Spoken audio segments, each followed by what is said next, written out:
Et si la solution à l'addiction ne se trouvait pas dans la psychologie, mais dans la cosmologie? C'est justement la piste qu'on va explorer aujourd'hui avec le guide d'Eden Zeus, un cadre spirituel vraiment unique pour comprendre ce problème, tout ça tiré de son livre Clés fondamentales pour vaincre toute addiction à la pornographie. Alors, il faut bien comprendre que l'auteur ne se présente pas du tout comme un psychologue, mais comme un chercheur de vérité. Son approche, elle, cherche à aller bien au-delà des méthodes conventionnelles pour nous offrir une perspective qui est en fait entièrement spirituelle. Et dès le départ, dès la première page, le ton est donné.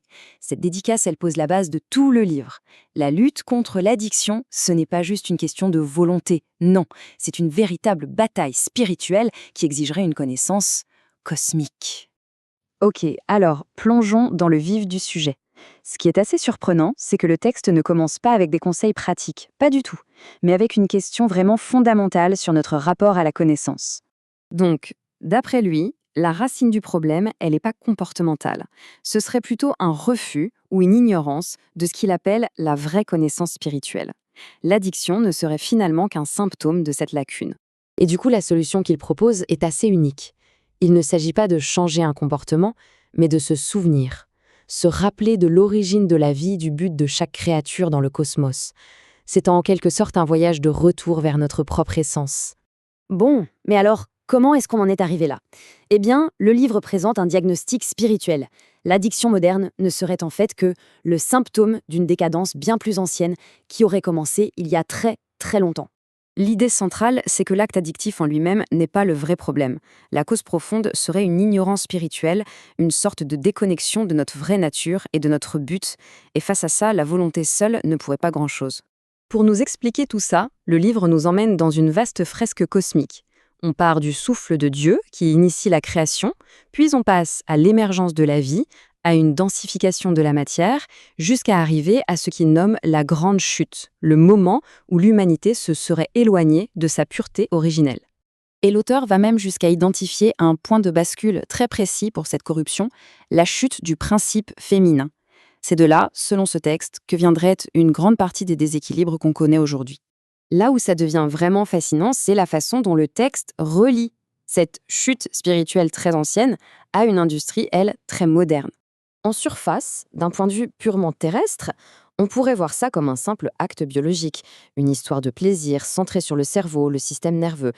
Mais voilà, le livre soutient que cette vision, elle passe complètement à côté de l'essentiel. En réalité, il s'agirait d'un échange bien plus puissant, un échange vital d'énergie cosmique.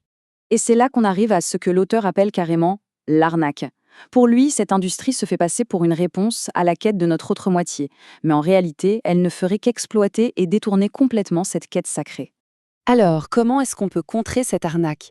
Eh bien, l'auteur propose de revenir à la source, de se reconnecter à nos véritables origines cosmiques pour comprendre le but réel de toute cette énergie. Selon le texte, à l'origine, on n'était pas des êtres de chair et de sang. Non, on était des esprits humains, des sortes d'étincelles de lumière spirituelle, un peu comme de petites étoiles faites d'énergie pure. Et ces étincelles de lumière se seraient ensuite différenciées en deux grands principes complémentaires. D'un côté, le principe masculin, qui est tourné vers l'expansion, le positif, et de l'autre, le principe féminin, qui, lui, assure la conservation, l'intégrité, un peu comme un précieux calice destiné à recevoir et à préserver cette énergie. Le point vraiment crucial à retenir, c'est donc celui-ci. L'union biologique telle qu'on la connaît ne serait en fait qu'un reflet grossier de cette union spirituelle sacrée qui serait notre véritable nature. Le physique serait au service du spirituel, et pas l'inverse. Le livre se termine sur une note beaucoup plus sombre, avec un avertissement assez brutal et saisissant sur les conséquences si on ignore cette réalité spirituelle. Mais alors c'est quoi les conséquences ultimes de cette illusion? L'auteur déplace complètement le focus de notre monde vers l'au-delà, et la vision qu'il nous présente est, pour le moins, dramatique. Le texte livre ici une description qui est, disons-le, assez choquante. Il affirme que dans le royaume spirituel, tout l'attrait physique est comme effacé et révèle un état horrifiant, des êtres complètement dévitalisés, avilis, déformés. Et ça, d'après l'auteur, ce serait le véritable mot d'ordre des ténèbres derrière cette industrie. Un vampirisme énergétique constant qui mène à l'autodestruction et à la damnation. Le but ultime serait l'épuisement total de la force de vie. Au final, ce texte nous laisse avec une question qui est en fait assez fondamentale et qui est posée à chacun d'entre nous. Est-ce que cette énergie vitale si puissante est utilisée pour s'élever ou est-ce qu'elle est juste gaspillée? C'est tout le défi que lance cette perspective, une invitation à repenser la nature et le but profond de notre force de vie.